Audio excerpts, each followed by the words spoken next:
உங்களுக்கு தெரியுமா, யாரோ ஒருவர் உங்களைப் பற்றி எப்போதும் நினைத்துக் கொண்டே இருக்கலாம். அது உங்கள் நண்பராகவோ அல்லது உங்களை இரகசியமாக காதலிப்பவராகவோ இருக்கலாம். அவர்கள் உங்களை நினைக்கிறார்கள் என்பதை பிரபஞ்சம் உங்களுக்கு சில அறிகுறிகள் மூலம் காட்டும். அவை என்னவென்று பார்ப்போம்.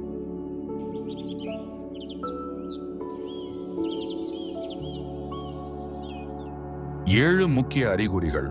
திடீர் நினைவுகள். எந்த காரணமும் இல்லாமல் ஒரு குறிப்பிட்ட நபர் திடீரென உங்கள் நினைவுக்கு வருகிறாரா? அப்போது அவர்கள் உங்களை பற்றி தீவிரமாக சிந்திக்கிறார்கள் என்று அர்த்தம். தொடர் விக்கல், ஹிக்கப்ஸ். மருத்துவ காரணங்களின்றி உங்களுக்கு தொடர்ந்து விக்கல் எடுத்தால் யாரோ உங்களை இரகசியமாக பேசுகிறார்கள் அல்லது நினைக்கிறார்கள் என்பது ஒரு பொதுவான நம்பிக்கை. கனவில் வருவது. அந்த நபர் அடிக்கடி உங்கள் கனவில் வருகிறாரா? உங்கள் ஆழ்மனம் அவர்களின் எண்ணங்களை ஈர்க்கிறது என்பதற்கான அறிகுறி இது. கண்களில் துடிப்பு. இடது அல்லது வலது கண் திடீரென துடித்தால் பர்னிங் ஆர் ட்விச்சிங் சென்சேஷன். யாரோ உங்களை பற்றி நேர்மறையாகவோ அல்லது எதிர்மறையாகவோ நினைக்கிறார்கள் என்று பொருள். திடீர் உணர்ச்சி மாற்றம். நீங்கள் மகிழ்ச்சியாக இருக்கும்போது திடீரென ஒருவித சோகமோ அல்லது ஒருவித ஏக்கமோ வருகிறதா? அது அந்த நபரின் தற்போதைய உணர்வு உங்களை தாக்குவதாக இருக்கலாம்.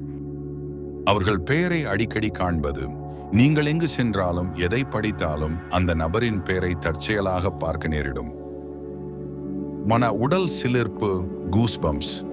காரணமே இல்லாமல் திடீரென உடல் சிலிர்த்தால் அந்த நொடியில் யாரோ ஒருவர் உங்களை மிகவும் ஆழமாக நினைக்கிறார்கள் என்று உளவியல் கூறுகிறது. இந்த தகவல் உங்களுக்கு பிடித்திருந்தால் மறக்காமல் சிந்தனை நலம் சேனலை சப்ஸ்கிரைப் செய்யுங்கள். உங்கள் நண்பர்களுக்கும் இந்த வீடியோவை பகிருங்கள். மீண்டும் ஒரு சுவாரஸ்யமான வீடியோவில் சந்திப்போம். நன்றி, வணக்கம்.